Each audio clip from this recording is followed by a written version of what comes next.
मालकीने एका शब्दावरती आयुष्य काढते लक्षात.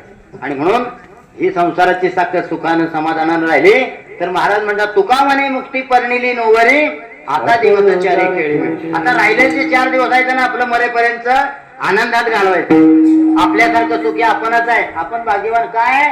आपण भाग्यवान नसतो तर कोरोनात मेलो असतो लक्षात. तुमचंही दर्शन झालं नसतं मला माझंही तुम्हाला झालं. म्हणजे आपण कोण आहे? भाग्यवान. एका बाजूने भाग्यवान दुसऱ्या बाजूने पापी आहे. पण पापी का? पाप शिल्लक राहिले म्हणून जगायची पाहिजे. ठीक आहे. कसं असताना देवाला तुका म्हणे घालू तयावरी भार. आपल्याला कळतं का पाप कशात मानायचं पुण्य कळत नाही लक्षात. मग तुका म्हणे घालू तयावरी भार वाहवा संसार देव पाय. आनंदानं राहायचं आनंदानं.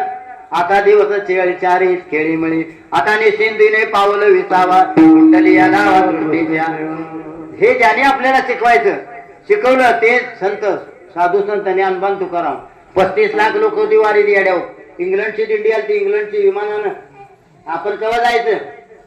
तासच मारायचं इकडं. वारी केली पाहिजे पंढरीची.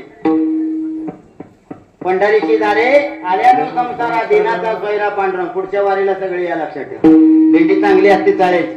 त्यात एकच वारकरी नसतील बाकीच्याला काय सगळ्यांनी पटन तयार आहे शुद्ध होऊन जाणे. मग त्यासाठी चांगली झोप येण्यासाठी काय केलं पाहिजे? चांगले विचार आले पाहिजेत ना.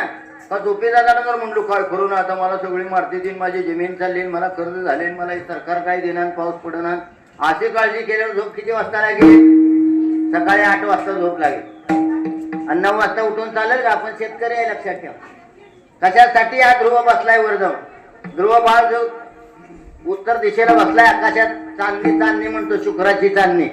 ते चांदणी उगवताना आपण उठलं पाहिजे.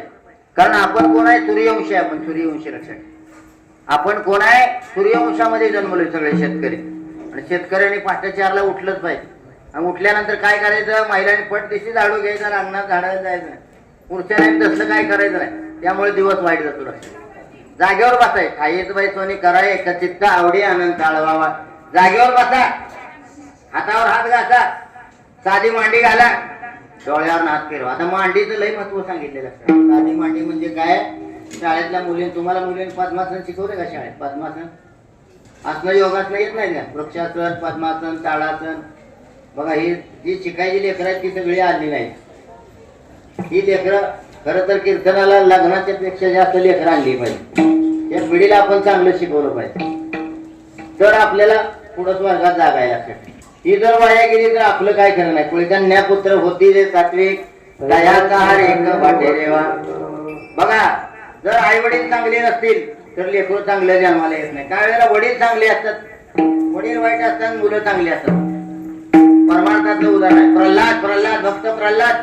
त्याचा वडील राक्षस होता हिरण्यकशिपू. आणि प्रल्हादाने काय केलं माहिती आहे? प्रल्हादे पिता विभीषणे बंधू भरते माता नेंदू जगी केली.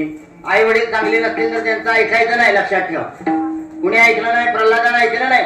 कारण हा हिरण्यकशिपू सांगायचा घेऊ नको देवाचं नाव. असला कुठं बाप असतोय?